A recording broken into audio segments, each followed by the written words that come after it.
Also, the Scholl brother and sister were two university students who belonged to a resistance group called the White Rose and who openly criticized the Nazi government. They, along with many others, were executed. Patricia and I took a long weekend vacation at a convalescent home in Greinau, just below the Zugspitze, and following another 14 days of leave in Wangeritz, we returned to the Army Reserve depot at Traunstein.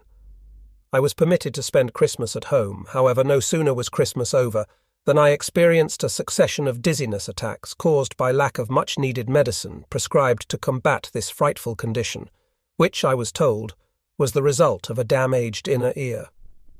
During the month of January and most of February, Patricia and I stayed at a hotel in Traunstein where we enjoyed several wonderful weeks together. Whereas during the day I worked with an Army Reserve battalion conducting manoeuvres, holding lectures and assembling equipment. In our free time we took extended walks around Traunstein and climbed the hills above Ruhpolding. While this was going on, there was also an unsettling period of back and forth involving work with the reserve unit and speculation about an appointment to another battle command. Without my knowing it, a decision had been made at the beginning of January, declaring me fit for frontline duty, and at mid-month a telex was received ordering me to report to Army Group Centre as battalion commander. An order was an order, but Patricia was convinced that I was far from fit, and she said that instead of commanding a battalion, I was likely be relegated somewhere to be a country station master. She insisted I pay another visit to Dr. Baumüller, who immediately declared me unfit for duty, a decision which naturally caused great dissatisfaction to those at Army Reserve headquarters, whose job it was to follow up meticulously on all orders. The outcome, however, was 2 more days of detailed examination in an observation hospital, all of which duly confirmed Dr. Baumüller's prognosis. About this time, I travelled back to Munich and reported to the adjutant at General Army Command and asked for a battalion that was not about to be immediately thrown into battle. I felt I needed additional time to work my way back into the flow of things. The response, however, was a phone call asking if I would be prepared to go to Romania as a training officer, an offer I gladly accepted if just to get away from the grinding homeland bureaucracy. On the 18th of February 1944, I received orders to join the German military mission in Romania, and on the 22nd my express train pulled out of Traunstein still under a blanket of deep frost, leaving me with a parting view from the train of many smoking chimneys and shrouded rooftops. The days and weeks spent with Patricia, our many walks and special events both big and small had made Traunstein into a cherished new place in our hearts, one of many we had together in Germany. Salzburg lay under a deep winter haze, however the change in scenery was everywhere. Not only were the buildings, with their much-loved yellow and brown colouring, different, but also the architectural style, station names, and even the appearance of the people, all of which reminded me of my days in Carlsbad, Prague and Troppau. Due to an air raid on Stuttgart, all trains were running late, and whereas my train was to arrive at 1 a.m. between Wels and Linz, there had been another air raid alarm, and there followed another long wait until around 2 a.m. high above the cloud cover, we could clearly hear the sound of aircraft engines and the exploding flak. When the train was finally in motion again, we entered a valley containing the tiny station of Leonding, Hitler's hometown, and the place where his parents are buried. On his daily walk to school in Linz, he would have climbed the crest of a hill bisected by the steep railway cutting through which our train now travelled. Deep snow still covered the Semmering, which looked down over picture-book valleys. The train glided past the once glittering Schönbrunn Palace and onto the station at Vienna East, where I was forced to wait until midnight in a greasy second-class waiting room. At first light, the train reached the outskirts of Budapest, where I observed in silent amusement how Hungarian officers strutted back and forth on the station platform, dressed either in their traditional khaki or in blue, but all with their high-peaked hats reminiscent of the old Habsburg army. Once across the Romanian border, the landscape began to change again, and with the approach of the Siebenberger Highlands, I once again saw little towns and villages with attractive churches and tidy little houses. Sadly, because it was dark, I missed the most beautiful stretch, and it was not light again until Kronstadt, today's Brasov. The express train travelled faster than expected through the mountains rising up beside the line, and almost towered over us until they eventually slipped away to the west, leaving us to cross an almost desert-like region, with low-lying shrubbery and stunted trees. In the vicinity of Campina, I caught a glimpse of the distant oil fields in the Carpathian foothills. Then we came upon the industry, oil refineries, rubber factories, and the main oil fields of Ploesti and its protective smokescreen making plant. About an hour later, the train pulled into Bucharest, following which the small travelling group in our compartment quickly scattered. The approach to the northern railway station in city of Bucharest reminded me of many gritty towns in eastern Poland, although the impression changed sharply the closer we came to the centre of town, where there were tall, modern office buildings. Surrounding the King's Palace stood shops, government offices and theatres, all built in a grey and white super-modern American style, and in between were low-slung villas, each with a front garden ringed by a metal fence. I was reminded of parts of Paris and London, particularly of the latter when viewing the palace guard, who it appeared were attired and trained to resemble those outside Buckingham Palace. My first thought was to ask myself if I could show these guardsmen to Patricia, but on second thought I decided it was not a good idea, for they lacked the same spit and polish and the precise arm and hand movements. She would have been disappointed. That same afternoon, I reported to the second in command at the German military mission, a Lieutenant Colonel Weishar, whose offices were in the Romanian War Academy, from where he had an uninterrupted view out over the rooftop haze of the city. The impressive location of the academy and the respect it commanded would have been difficult to match, even with a tasteful, modern edifice erected in some western city, although I was vaguely reminded of the Maria Theresa War School in the shadow of the Eiffel Tower in Paris, with its motto, "Be more than you appear." Perhaps one day we shall see in Berlin a similarly highly regarded General Staff Academy. At midday on the next day, I had to report to the Chief of Staff, Colonel von Scheven, who, while explaining the present situation and the terms of our assignment, described how the Romanians, through no fault of their own, had lost all their heavy equipment at Stalingrad. He said it had been madness to assign an 80-kilometre stretch of front to a single Romanian division. Following that, I introduced myself to General Hansen, head of the military mission, who filled me in from behind his desk. He declared how the Romanian cavalry had it right when, instead of making all noblemen into cavalry officers, they tried to make all cavalry officers into noblemen. The general spiced his remarks with amusing little tales, and unlike Colonel von Tresco, who would barely deign to speak to an unknown infantry major such as myself, treated me with old worldly courtesy. Those few minutes with the general will belong to some of my most memorable encounters. He possessed big blue eyes and a straight but prominent nose, and his Knight's Cross sparkled brightly beside the lilac blue of his Mihai Viteazu medal. Although not up close, I was to see the general again some 3 weeks later, when he held a long lecture in front of a group of Bucharest training officers. He spoke fluently, with intelligence and without notes, and his comments inferred that responsibility for the present failure of Romanian arms lay in the deficiency of the officer corps, both Romanian and German. His remarks gave me much food for thought as I headed north to the infantry training establishment in Fogarash, run by Colonel Bohem. The colonel was tall, slender, and quick of movement, with an open, weather-beaten face in which I detected both energy and yet a youthful laissez-faire. As for me, as a pale-faced newcomer with my short yet precise replies, I must have given the impression of utterly inscrutability, whose qualifications would have to be thoroughly tested, which was no doubt accomplished by having me hold frequent sandbox attack manoeuvres.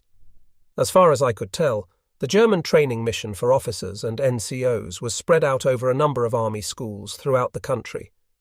A few of the furthermost schools lay in Dorogoi, east of Kernowitz, in Galați, Ineu, to the northeast of Arad, and in Turnu Severin. In Fogarash itself, besides 2 training commands, we had a guard company which was usually, either in whole or in part, available for training demonstrations. With the arrival of spring, I succeeded in getting to know a little of the people of Fogarash and the somewhat unattractive town, with its munitions factory and 17th-century castle built much along the lines of the French military engineer Vauban. With my initial assignment fulfilled, and having the feeling of having accomplished something of value in Fogarash, I sat contentedly beside the driver as the vehicle ate up the dusty miles on our way back to Bucharest. In the back, both asleep, sat Captain Emmerich and Captain Bathieu, the Romanian liaison officer. It was unusually warm, and dark, heavy clouds hung oppressively overhead. Here and there our headlights reflected against a white house wall, a tidy veranda, or a closed barn door. The village signs were often in German, but all was in darkness except for the lights at the railway level crossing. Was it really only been 3 weeks since I first arrived in Fogarash? My arrival must have been during that same early hour, except it had been cold outside, and sleep had been impossible because no one could tell me when we were scheduled to reach Fogarash.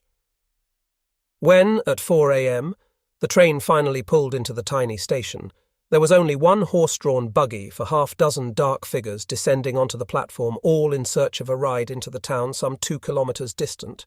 Nonetheless, with skill and patience, the coachman succeeded in stowing all of our luggage, and we were off at a trot. The skinny nag appeared to know only 2 gears, a trot or a gallop. It was growing light when we finally passed through a number of sentry posts and reached the clerk's office of the German unit. The clerks, who to my astonishment had slept on the floor, were only just climbing out from under their blankets, while outside the walls echoed to the sounds of Romanian troops assembling for morning parade. That was how my stay in Fogarash had begun. The small town was home to a Romanian infantry training depot complete with a firing range, an NCO school and a garrison battalion. The German mission in the country also included a Luftwaffe element and was set up so that each weapons service had a German-led instructor. The training officers were under the command of Colonel Boheim, a tall, elegant, snow-haired man with a white moustache that matched his ice-blue eyes. The 2 officers in charge of the German training units were Major von Vogel and Captain Emmerich. The former reminded me of a pre-1914 officer principally because of his erect bearing, his thin blonde moustache and a pair of twinkling big blue eyes. He was of medium build and had a wooden hand from an injury incurred earlier in the war. It took me only a few days to learn who I was working with, and in the broadest of senses they were first-class officers of a kind no longer often encountered in this the 5th year of the war. First Lieutenant Botha was one officer who brought back many memories of the Donetsk front. He had been ordnance officer under Colonel Eberding, who at the time was commander of Infantry Regiment 53. From his comments I recalled the colonel's lisping, uniquely dry sense of humour and his penetrating steel-blue eyes. Colonel Eberding later became divisional commander, but was transferred to the west, where it was said he had been killed, which, however, was far from the truth, because he actually came to visit us when we were living at Bridgefoot in England. First Lieutenant Botha was also an extraordinary character, and was, in my opinion, an above-average officer. He had a doctorate in languages, was always full of life and energy, and never let himself be unduly influenced by age-old military customs, hierarchy and rank. Stories abounded about him right across the country, one of which was about the time General Hansen met a tall, young officer in the home of a consul. It should be noted that German officers were forbidden all contact with foreigners and diplomatic personnel. On this occasion, First Lieutenant Botha snapped to attention, saluted, and remarked cheerfully how he was aware of this restriction, but felt that to every rule there had to be an exception. His disarming charm won the day even in the presence of his highest superior officer. Then there was the tireless figure of the adjutant First Lieutenant Botcher, who, having worked there for 4 uninterrupted years, seemed to have become part of the Fogarash landscape. He knew everyone, and everyone knew this corpulent man of whom it was said, if only he would put aside his strict service demeanour and tell us his stories. I had come to discover the terrain around Fogarash through Romanian troop exercises, and had discovered a bit about the mentality of our host population. The single most important manoeuvre ended with a tank-supported assault on a certain village some 5 kilometres south of town, and, in accordance with Roma Nyan regulations, all those killed were to remain where they fell. Never has a military regulation been followed with more enthusiasm. As prescribed by the referees, the men lay where they fell, in the yards, alone or together, hanging over fences or out of windows, and refused to move until the referees signalled the end of the exercise. The villagers were delighted to play their part, and always greeted the men with a wave. A Romanian officer told me that the Romanian elite Iron Guard unit had drawn many of its recruits from villages around Fogarash. Yet another small piece of the mosaic of my 3 weeks in Fogarash was the feast to mark the 1st of March, which is the day of fertility, and much like the Rossian sakuska, begins with small appetizers served on wooden platters to which came the zuika drink, or a stronger plum schnapps. Women outnumbered the men and were usually short and dark, although among them was the occasional blonde, blue-eyed with dark hair. Of note was their elegance and graceful movement, which may have been made more noticeable because most of us were no longer accustomed to being in a world surrounded by women. I was also amazed by the complete lack of formality, and, had I asked to be formally introduced to my dinner companion, I would have been looked upon with incredulity. A highlight of the evening were the many speeches beginning with the Romanian base commander, who was viewed as a difficult man, because he had the tendency to agree to every recommendation and then do exactly as he pleased. He spoke free of notes in a lively, fluent style, and no sooner had he expressed a wish for our final victory, he proceeded to enumerate how many times over the course of history his poor Romania had been cheated and betrayed. Colonel Bohem's reply was no easy feat. However, he pulled it off by expressing in his closing remarks a fervent wishes for a happier future for Romania and its people. How often would that wish be repeated in the coming months, and how often were they to speak of lost provinces under the Soviet yoke? No one, Romanian or German, was then able to imagine how forthcoming events would unfold and what conditions would prevail in the years ahead. As fate would have it, my only view of Kronstadt, now Brasov, was to be through the light of headlamps and a late moon, and yet that was sufficient to gain an unforgettable impression of its extraordinary character. Waiting for my train, I sat in a near-empty waiting room where the waiters still wore tails, and as if by magic produced culinary delights all quite unlike those found in gloomy, overcrowded German railway stations. It was there where I was reminded of a conversation I had had with a Romanian officer of German descent. We had talked of politics and of the German people as a whole. The man's name was Kirschner, and he had a 20-year-old son in the Romanian army. His attitude towards me was at first reserved until one evening the ice was broken. I am no longer sure what it was, but it might have been our having to share a meal from the same pot. Anyway, at that point, he began to unburden himself, going back to 1933, when Germans everywhere were witnessing the first rays of a newfound confidence and a nationalistic coming together. It was soon noticed, however, that the youth were gradually becoming more and more radicalized and were systematically pushing aside the older members of the German-Romanian community, with the result that cocky, immature youths were occupying leading positions and, in their zeal for modern National Socialism, were treating their grey-haired elders like children. The upshot was that decent folk began to distance themselves from the German community, bringing about a deep split between the young and the wiser older citizens. This youth movement, he said, had begun even before the outbreak of war, and had since only become more pronounced. From this man's remarks, it was clear that the unwelcome influences from the Reich had deliberately set about imbuing young Romanian Germans with a deep and troubling fanaticism. It appeared that he and his family had suffered as a consequence, and no doubt, like many others of his generation, were de-emphasizing their German heritage and were now concentrating on fulfilling their duties as good Romanian citizens. The train to Bucharest was filled to overflow, and we, confined to the corridors, stared out into a countryside illuminated by the moon. Between the mountain pass and the town of Sinaja, we passed by a brightly lit barrack complex where 43 American POWs were being held. These were airmen who had been shot down during an attack on the oil fields of Ploiești. It was widely reported that they were generally quite happy with their level of treatment. No sooner had we left the Ploiești oil refineries and the ugly town behind than everyone in our crammed compartment made ready to leave the train. Romanian staff officers in their assigned compartments awoke from their peaceful slumber. Doors were flung open and baggage passed out. Those standing in the corridors had to make themselves thin, although all was marked by a mood of genial cooperation and good humour not always found in military circles. Even an innocent flirt with an elegant young woman who got on board with an older man in Kronstadt, and who had to put up with overflowing corridors, had to come to an end. She was a charming young thing, and I thought it was kind of her to cheer up one of so many foreign soldiers in her land. When on the platform we bid each other goodbye, I was left silently marvelling how even in this grim, merciless war there were still moments of warmth and cheer for an old soldier. What struck me about Bucharest was the abundance of food. especially baked goods and sweets seen in the windows of the wonderful confectionaries, and shops selling cosmetics were as tastefully decorated as any in Bond Street. I'm sure all would seem fantastic to Patricia. Were she here including the never-ending stream of large American model automobiles and the elegantly dressed afternoon crowds of men and women on the pavements? That just about completes my comparison with our sober and sombre Germany, a land since 1940 with empty shop windows, worthless coin, and the absence of anything that might make our lives a little better. Small wonder that some German officers have defied army regulations for it.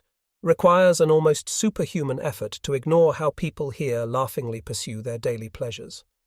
For most Romanians, this war seems to be no more than an annoying inconvenience to be sorted by the Germans, the English, or the Americans without making life too uncomfortable. I find it hard to understand why there is no common European alliance against the Bolsheviks, although such a notion, I fear, exists at the moment only on paper in the German propaganda ministry. Unless British and American soldiers come and provide a bulwark against the hordes from the east, there can only be one outcome which will then surely spell the end of all easygoing existence in this country. The more I give the whole matter sober thought, the more I think the outcome will be the latter, but who dares think about the end of tradition and culture?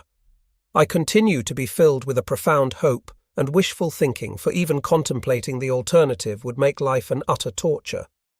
I am off to the city of Radna to take command of Training Detachment 119.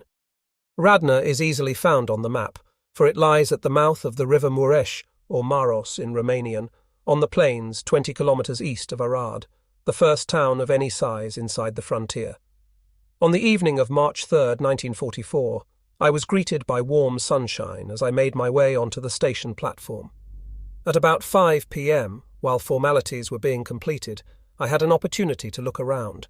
German soldiers in badly worn or shiny new grey uniforms lay or sat on their baggage and stared in disbelief at things long since not seen at home, such as attractive, well-dressed women, cigarettes, chocolate, white bread, fruit and nuts, none of which were within their grasp for lack of local currency.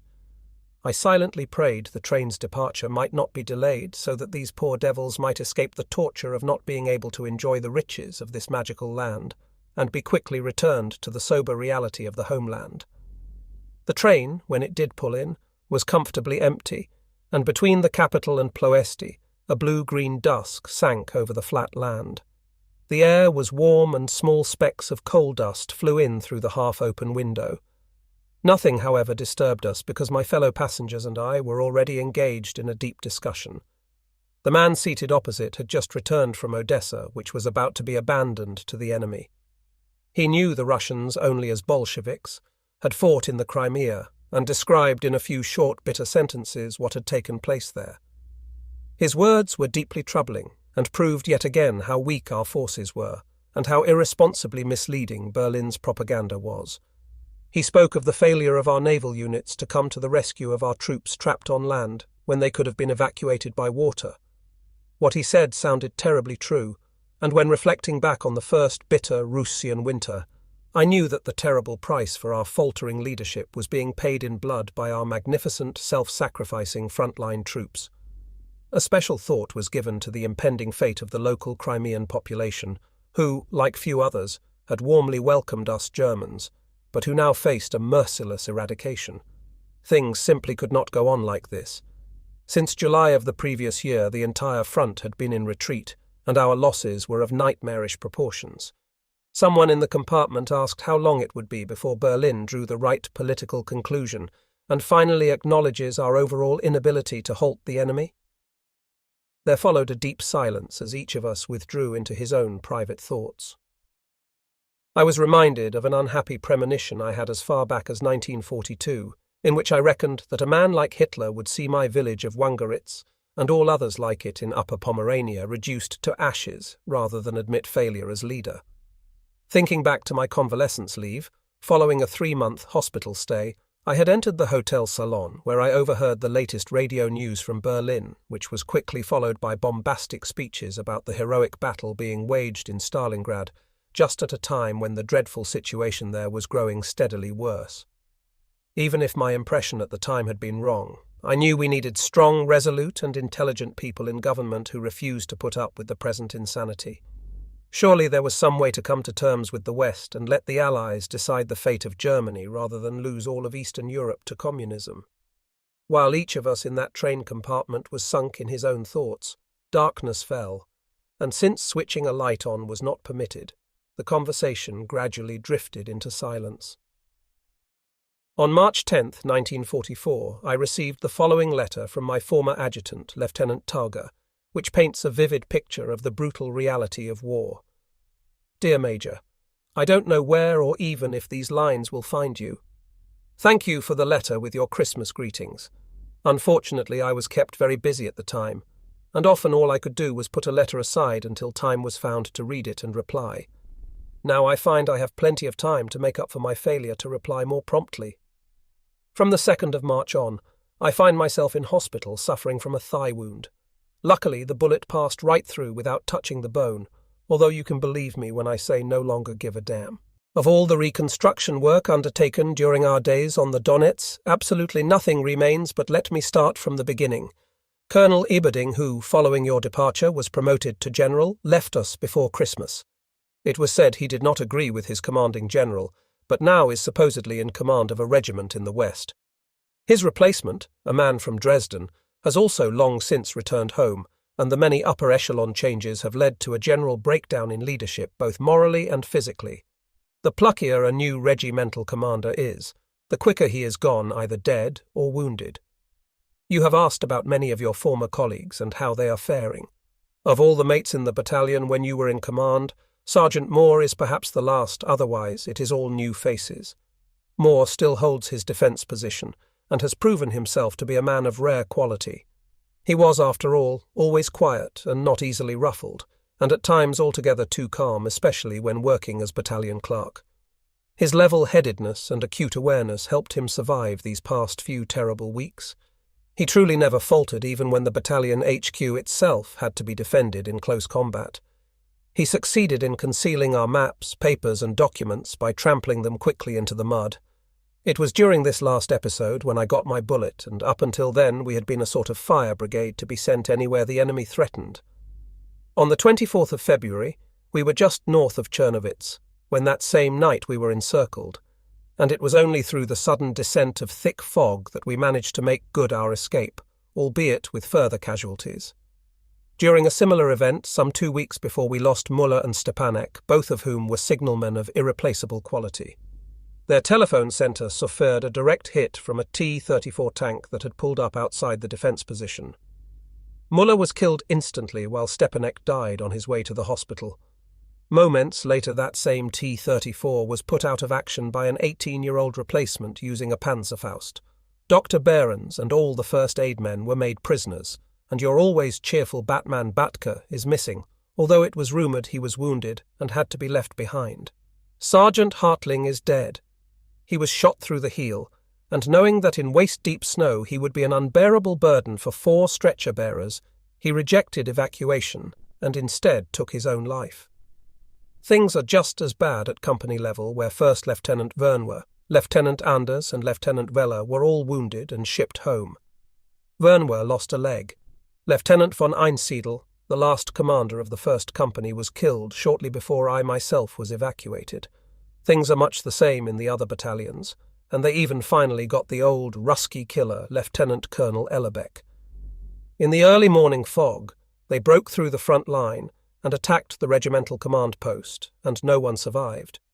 Despite these difficult days, life goes on without these greatly trusted, much-loved comrades. However, one has the feeling that life is but a slender thread that must soon snap. Wherever you are and in whatever circumstances, I wish you and your wife all the very best from the bottom of my heart, and would dearly like to hear your news. Signed, your old adjutant Targa. The despair in this letter is impossible to miss, and also the reality that by this stage the German soldier on the Russian front was no longer fighting for some political notion, but simply for each other and survival. Saturday was a bitter cold day with swirling snow. Shortly before midday, I received an invitation from the training school commander to dine with a number of officers who were about to be transferred. The meal was scheduled for 1 p.m. in the officers' mess, so I rushed off to get changed. The officer mess was on the ground floor of what had once been a hotel, standing near one end of the lip of our bridge. We officers assembled in a Spartan anteroom before Colonel Mardarescu arrived, following which we all took our seats at the dining room table. The meal began with the usual appetizer, consisting of small slices of bread, garnished with egg, fish and meat, served on wooden skewers. This was followed by a thick paprika soup and the main course of meat and potatoes boiled in cabbage leaves. To drink, we were offered a local beverage called zuika, plum schnapps and watered-down wine. Colonel Mardarescu made a long speech praising the departing officers, including a battalion commander, following which there was a general poking of good fun at the many curious habits of military bureaucracy. The colonel went along with this irreverence for a while, and I can still see his white, rather long, drooping moustache, which gave him a foch-like appearance.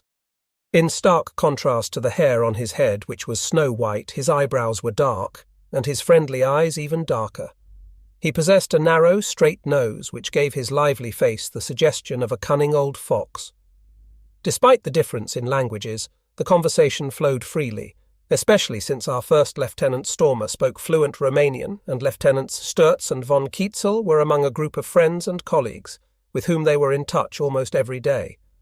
Once the commander and his staff had left, we Germans remained behind, and a more relaxed and informal mood was set by us 3 battalion commanders, giving us an excellent opportunity to get to know our fellow officers a little better. The celebration went on until 5 p.m., at which time 4 of us rose to our feet and departed, leaving others slumped over the table to sleep off their overindulgence, while others yet staggered unsteadily upstairs. Oh, Tricia, my Tricia, your letter arrived at midday, and no sooner had I time to read it than I was called over to the school, which was perhaps just as well, because had I remained confined to my room, I would have gone mad. As it was, I took the stairs 3 at a time and raced, there was no other way to describe it, along the sun-drenched street to the bridge. Never before was the sky so intoxicatingly blue, the sun so magnificent and the air so sweet. The doves high up in the acacia trees in the convent gardens cooed as never before, and the view from the bridge made me dizzy, while at the same time I had to ask myself the obvious question: why me? Why should I in this world of misery and death be permitted such happiness? Later, on the training ground, my words spoken in Romanian seemed to flow by themselves, and even the most disinterested of officers appeared to be re-energized. That evening, on my way back to Lipova, I looked in the direction of Wangeritz and blew 1,000 kisses to you. The knowledge that you are happy and relaxed takes my breath away, and I have to literally pull myself together in case those around me start asking about my sanity, which I think they already do because my happiness is simply bursting out, just as it did when you said you would be my wife. Dearest, do you also feel that Traunstein has suddenly taken on a whole new meaning? Certainly Castle Pertenstein, the village of Fruling, the chapel of St. George, and the many walks around Ruhpolding had special memories. But now even the impersonal hotel and its room with the ghastly wallpaper has become dear to me. How I wish I could be with you to share in the joy which leaps out of your letter, which in and of itself was the best possible news. Your Willem. This happy outburst was in response to news that Patricia was expecting. Perhaps it was the extraordinary fine weather, or perhaps it was having finished the biography of von Seeckt by General von Rabenau that propelled me out into the fresh air and towards the southern edge of town. It was a part of town filled with small houses and a crooked cobbled street that led out into the country. I had reached a hollow lane with banks of red clay on either side, which opened up into orchards and small gardens, and led to a place where 3 large wooden crosses had been erected. From there, I could look back over the rooftops, across the ridge, and into the barracks on the far side.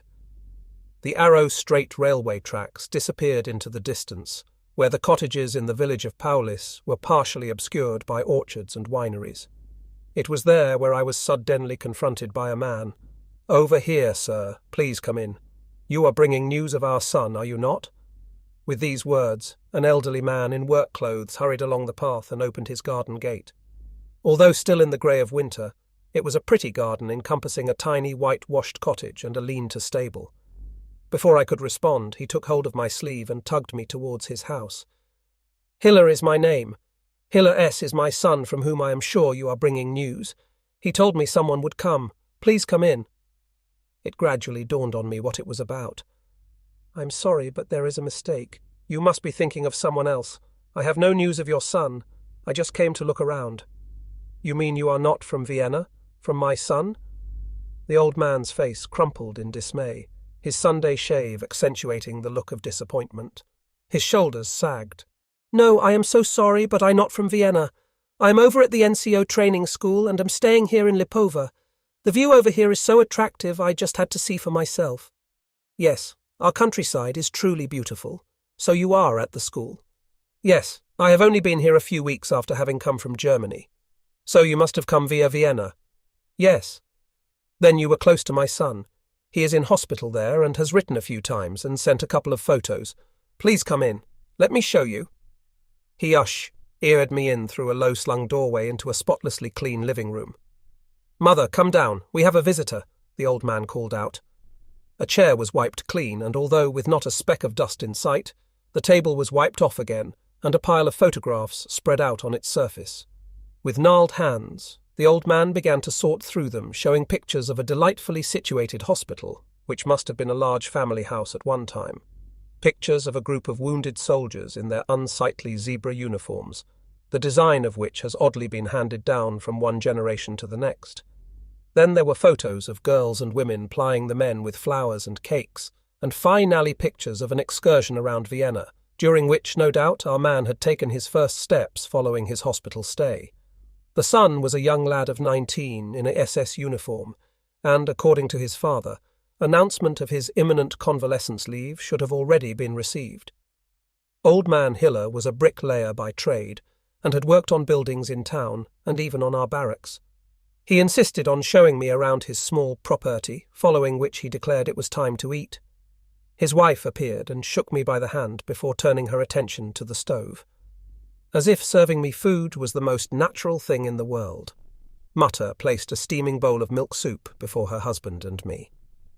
While we ate and chatted, a young girl entered the room.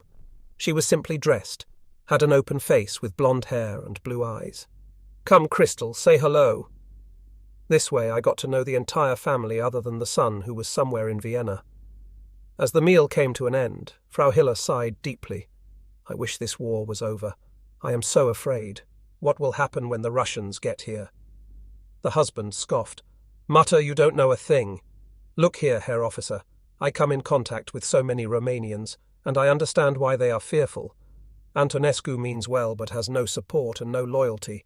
But we Germans, we need have no fear. We have our Führer who succeeded in uniting some 80 or 90 million Germans behind him, as one man even to the last if necessary. Never has that happened before.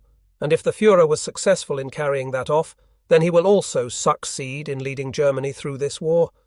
Look here, Herr Officer. And the old man shuffled through some old postcards. Here is a postcard from my son, and on it is written, The Führer knows only to battle, to work, and to care. We must lighten his burden as much as we can, but the rest we should leave to his GE, Nius, for he alone has a complete overview of all of the parts. That is why I say have no fear and just do our duty. Listening to the old man, my mind returned to the town of Belaja Gora on the banks of the fast-flowing river Donets. I thought of the magnificent line of hills on our side, the vast, intoxicatingly endless plain on the far side, and the beauty of it all was still so deeply etched in my mind, I knew I could never forget that country. Then I saw the grey, thin, pinched faces of my soldiers under steel helmets or fur hats, faces in which the eyes sometimes showed how their owner had seen death, and had already moved beyond this world.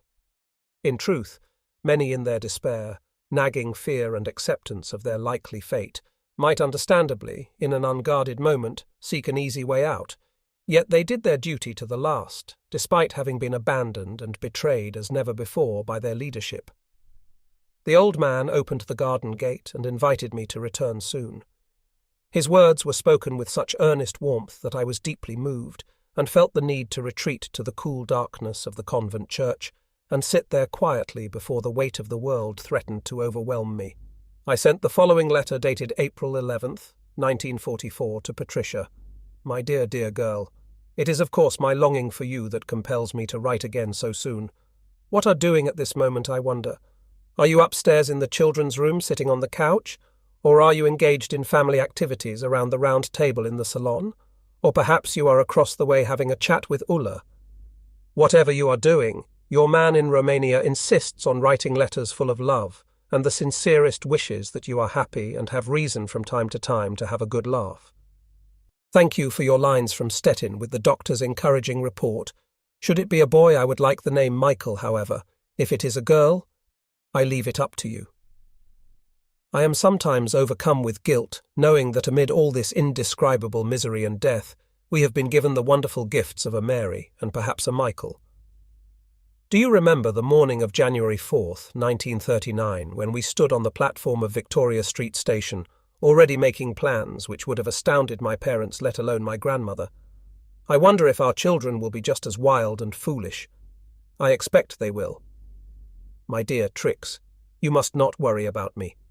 I am doing quite well, and possibly as a result of the food and the warm climate, my attacks of dizziness have most gone.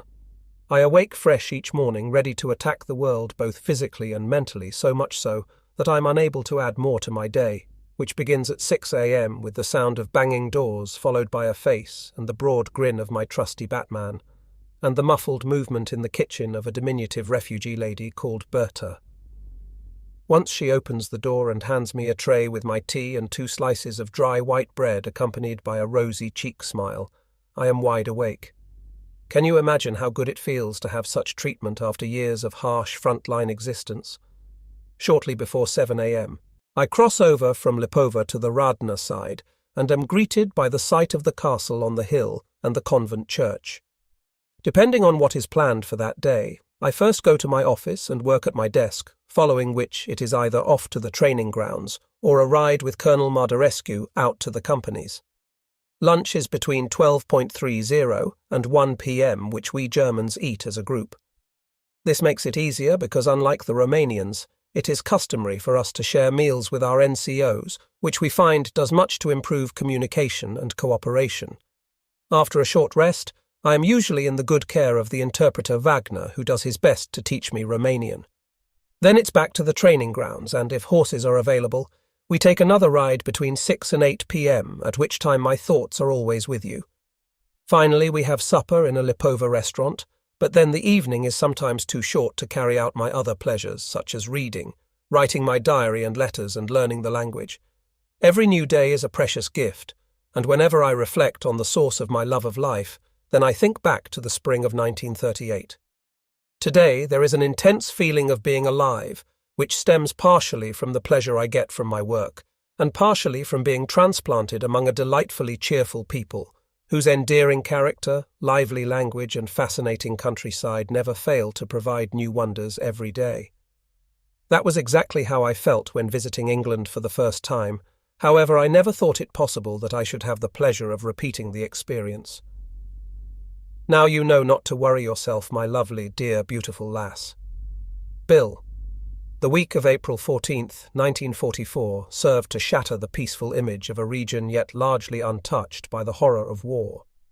Whether German, Romanian, or Hungarian, what we saw provided a terrifying preview of what was already happening in Bucharest and Kronstadt, a mere 100 kilometers away, and what threatened to transform our peaceful rural communities into ashes and rubble, from which only the bodies of the dead are recovered.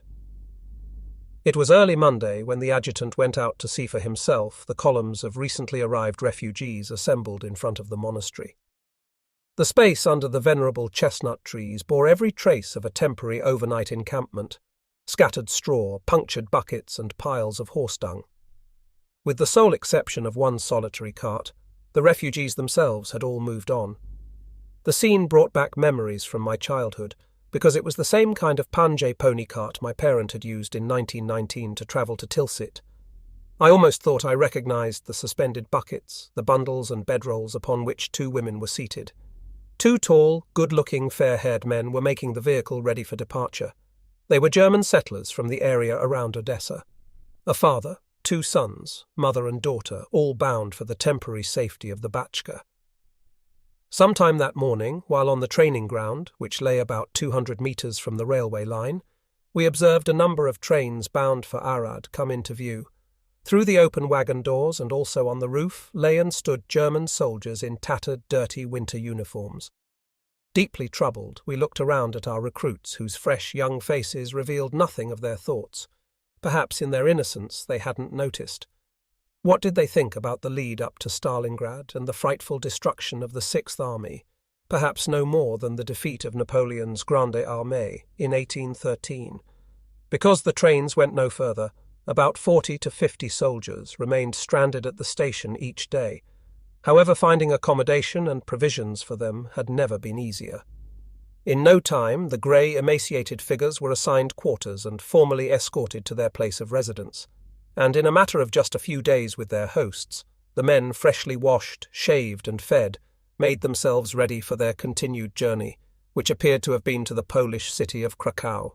It warmed my heart to see the young corporals and NCOs marching at the head of their men, some of whom even took up a marching song as they made their way to the station. Anticipated complaints and compensation requests from the locals failed to materialize, although in one case a watch had been stolen, and in another it almost came to a shootout over a girl between one of our men and a Romanian soldier. There may have been more to that incident than met the eye, but nothing more was said about it in town. The flow of rail traffic was soon restored, and after that there were no further overnight achy accommodation requirements. In the afternoon Wagner came to give me the usual language instruction, and, while basking in the warmth flowing in through the open balcony door, I read, spoke and learned. The sun cast sharp beams of light onto the linoleum floor, and from the street below barely a sound could be heard. Everyone appeared to have taken refuge from the burning sun, and were either having a siesta or were just enjoying the cool of the shade. I recalled about this time a discussion I had with the colonel about the implacably restless small Balkan states, and tried to put myself in the mindset of the Russians. What would they do were it to come to an Anglo-American penetration into the eastern region of the Danube? No doubt the Communist Party operatives were likely to make short work of the many cultural, economic and petty national differences, something that the present Balkan leadership has been woefully unsuccessful in achieving. A man like Tito, for example, might be handed the task of reviving the age-old dream of establishing a greater Serbian-Bulgarian empire reaching from sea to sea. To achieve that goal, however, not since the days of Turkish occupation, was there likely to be as much misery, death, destruction and suppression in order to impose the Soviet will on the people of these countries. I reflected gloomily how the Russians were certain to sweep away any opposition, and that England was more likely to choose to support Tito, the communist, rather than Mihailovich. On Easter Sunday, the Americans came, or at least they were about 2,500 meters above us. The colonel had invited us to take part in a Romanian army school celebration, and just as we three, Stormer, von Kistzel and I, were about to cross the bridge, the sirens sounded. It was about 10 a.m. The school had been carefully decorated with greenery draped around the barrack doors and entrances. The yard had been thoroughly swept, and in one section tables and benches had been set up for all 3 battalions, complete with snow-white tablecloths and napkins. It could not have been more impressive. The men of the companies who had already assembled were instructed to quickly seek the safety of the nearest vineyard or garden, but in reality none of us took the sirens very seriously because there had already been too many false alarms. Then the wind carried the deep drone of countless engines, and while we searched the heavens in the direction of Diva, the planes rapidly approached through a metal blue cloudless sky like a flock of large birds exposing their light-coloured bellies to the sun. There they were, a swarm of giant bombers in close formation, passing along the valley of the Meresh. We stood and watched them with fascination, and counted some 67 machines, and from their direction we deduced that Lipova was not their target. The bombers disappeared as quickly as they came, and, smiling with happy relief, the colonel directed us to be seated. Excerpt from an order dated April 20th, 1944. Major Bush is effective May 1st ordered to report for a period of 10 days to the Army School for the training of non-commissioned officers at Number 10 in Meseritz, Camp Regenwurm. Replacement officer to be First Lieutenant Stormer. That was my Monday morning surprise, which at first left me a little troubled because it meant being away from the shop for 14 days, just when things were beginning to function smoothly. However, after a few hours, the situation took on a very different light as I speculated how I might persuade Patricia to come out from Wangeritz and spend the 10 days with me. Aside from that delightful prospect, there was much of interest and lots to learn as instructor at the NCO school. The prospect of seeing Patricia and hearing her soft voice again made my earlier hesitation now seem to have been very foolish. What a wonderful feeling to be once again sitting by the window of a fast-moving train. Although it had only been a few weeks since I was last in a train, this time, however, following months of being surrounded by the stench of Panjay ponies, the musty odour of drying uniforms and the smell of damp earth, I took special pleasure from being seated on clean upholstery and breathing in the subtle aroma of wood and leather. Through the rain-streaked carriage windows, the houses of Lipova slipped away, as if receding from behind a curtain of sparkling pearls. Overcome by a strong feeling of relief, I sank back in my seat. I had packed in a great deal during the last few days, perhaps too much. Soon the first houses of Arad came into view, and the train pulled into the station where there was to be a wait of 30 minutes. Feeling like a schoolboy about to go on holiday, I ambled happily along the platform. The rain had stopped and the air was fresh and clean. The big station hall echoed to the shouts and cries of those coming and going, and the din almost drowned out all possibility of thought. Mingling among the animated figures in their khaki and white wool trousers were tight-lipped German farmers, and the most activity was at the buffet with its simple menu of bread and sausage, its cigarettes and colourful newsstand, which at least outwardly suggested an international atmosphere. Aside from the Bucharest and local Arad newspapers, one could buy magazines and broadsheets from Hungary, Serbia, and of course Germany. Around the newsstand, I could not help detect signs of an unsettling, jealous competition between the small Balkan states, each of which, it seemed, would gladly join forces with the devil to get a leg up on its neighbour.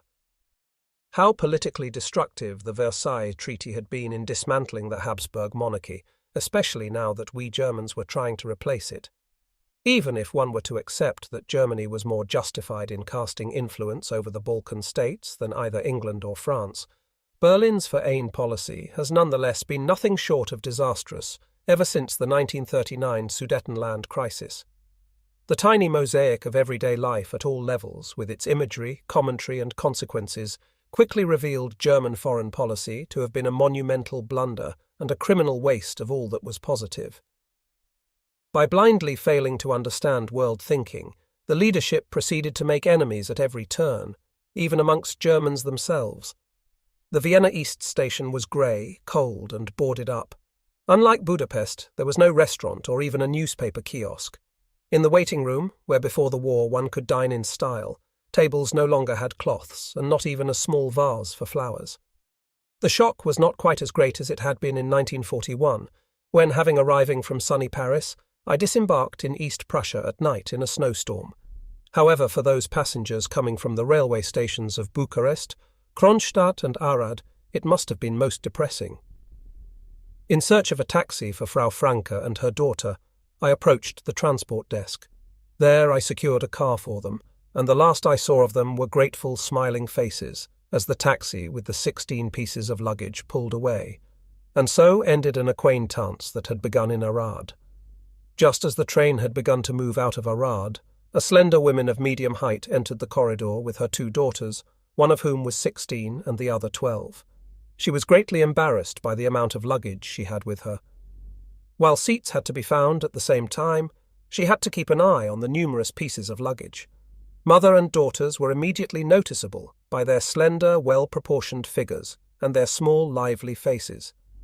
The delightfully animated faces of both girls under dark green hats with red bands were likely to make any Munchener's heart beat faster.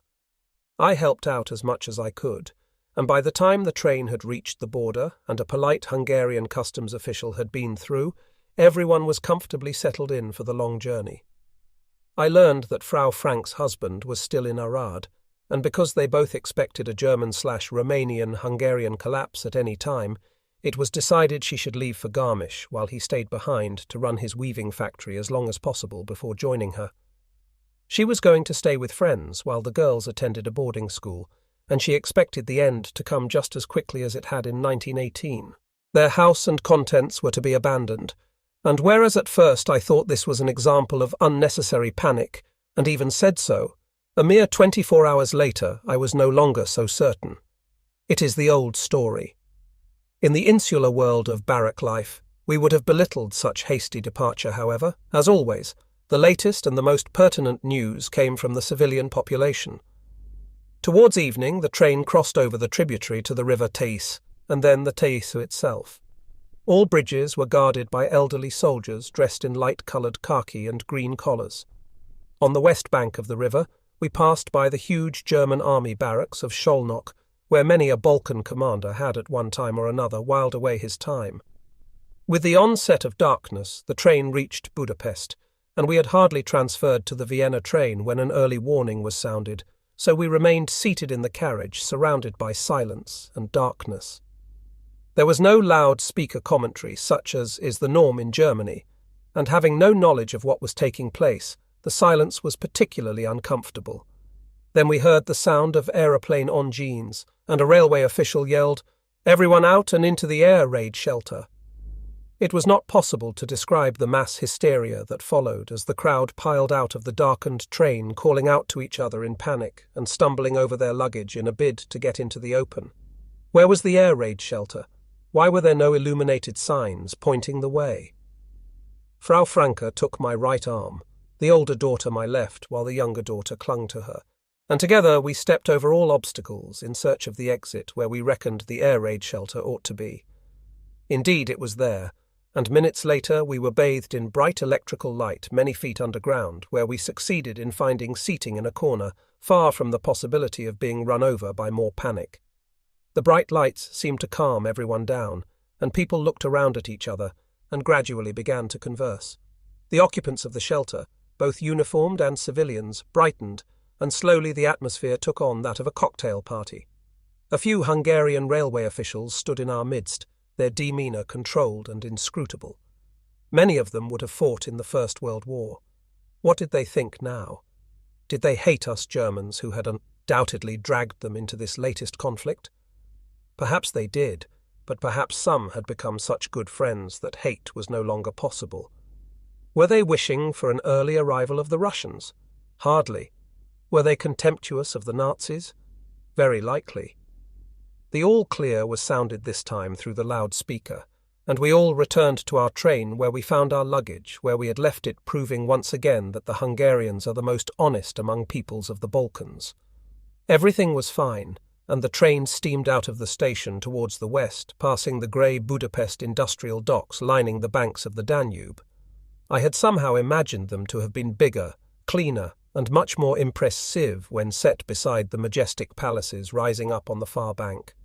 A few kilometres on lay the town of Floridsdorf, where in 1934 there had been a bitter battle between the workers and the army. Then came the lowlands, where Napoleon had suffered his first defeat. This dear old Europe of ours is like a volcano. She erupts at regular intervals, the last one, in its turmoil and violence, almost bringing the continent to its knees. Now, a mere 21 years later, there were actually men who believed they could solve their differences by embarking on yet another war of murder and destruction. When will the blind stupidity of our leaders who, yet again, think it necessary to turn to force, be the cause of so much disgust and outrage that ordinary people will finally see the light and bring to an end this mass suicide of the European race? The last day of the journey showed another side to my travels. On the one side was the unique character of the Balkans, but now I was seeing a very different side, which was inside Germany. The sober and venerable old garrison city of Frankfurt on the river Oder, despite 5 years of war, sparkled and stood neat and proud in its cleanliness. The heavy bombing seen throughout the rest of the country seemed to have thus far spared much of the city. Here there were no beggars, no derelicts, and, on the contrary, the calm and dignified manner with which people, especially the women and girls, went about their business filled me with admiration. There were no fashionably dressed women here as there had been in Arad, Temesburg, and even Lipova, yet no one appeared poor or destitute. While I was taking a stroll through the centre of town, The sirens sounded, and barely 15 minutes later, Anglo-American fighter bombers roared overhead, slicing the sky with their white contrails. It seemed to have been a diversionary raid designed to draw attention away from a bigger one aimed at Berlin. Calmly and unhurriedly, the folk sought out a doorway or a house entrance for shelter, and even the traffic cop took his time in leaving his post. Fortunately, the spoof raid was over as quickly as it came. The continued journey in a local train over the River Oder to the town of Reppen reminded me of pages from a children's colouring book. The waters of the river and the flooded fields were so blue, the old venerable trees so green, and the obligatory Bismarck towers so red they could have been painted by a 6-year-old. At every small red brick station, I observed colourful crowds of people in their Sunday best. Smiling parents, fresh-faced girls and lively boys were there to welcome home convalescing sons, loved ones and brothers, before leading them triumphantly to a waiting horse-drawn buggy or even an occasional Opel or DKW car. It didn't require much effort to conjure up an image of a coffee table somewhere laid out with dark country bread, butter and jam surrounded by the unspoken all-important questions. When must you leave, and when will you be back? At the edge of town were the factories and rows of worker houses, each with a tidy little garden containing vegetables and fruit, and then came signs of war, twisted girders, half-demolished houses and workshops. The sun shamelessly cast its light through open roofs and onto piles of stones and bricks on the pavement. Bomb craters had either been filled or were boarded over, and on the roof of a building beside the railway stood a group of young women busy replacing tiles. They laughed and waved as the train trundled by, and as if it was their intention to do so, their very bearing spoke of, "Chin up, nothing will get us down." For a mile or so we were flanked by rows of water-filled bomb craters which luckily had failed to cut the railway line, and then we were once again out in open country. I had a full day in Vienna, which I used in part to pass on greetings to relatives from the Schwartz family in Lipova. The rest of the time I wandered through the city centre, especially around the Cathedral of St. Stephen. Even though everything was a bit run down and shabby, and the walls were plastered with Goebbels' propaganda slogans, it was an experience I dared not miss. While having lunch in a Red Cross kitchen, I could not help noticing a poster on the wall advertising free conjugal visits with German women at the SS Residenz next door. In complete innocence, I asked a sister what was its meaning, and only when she blushed did the penny drop. This was the first time I became aware of this service for members of the SS, and remember being shocked. Of my rail journey across Vienna and into the country, I have no recollection because our small compartment quickly became the centre of a lively debate. I can't say what it was that sparked the discussion, but each one of us had much to say about the disaster that was unfolding all around us. There was an army captain from the Vorarlberg region who had fought in the First War, and who, in his friendly dialect, seemed to lead the discussion. Sitting next to him was a Luftwaffe sergeant paymaster, and beside him a 20-year-old first lieutenant who was adjutant in a Turkoman battalion, and whose input was both animated and intense. With refreshing frankness, the young officer tackled nearly every subject raised by this group of intelligent and articulate passengers, and the initial point of the conversation was the lack of moral support given our soldiers, of whom more had been demanded than of any previous army. He angrily attacked the third-rate official and semi-official support services, each claiming to be an organ of the National Socialist Party, whose members then routinely debased the loftier values of the party. He declared pointedly how any third-class cabaret show claiming Nazi affiliation would inevitably drag good German social values, comradeship, and the quiet fulfillment of one's duty into the mud. As the youngest in the group, and the one most likely to have been indoctrinated, he surprised us by declaring, without batting an eye, how those calling themselves National Socialists had abandoned all Christian values.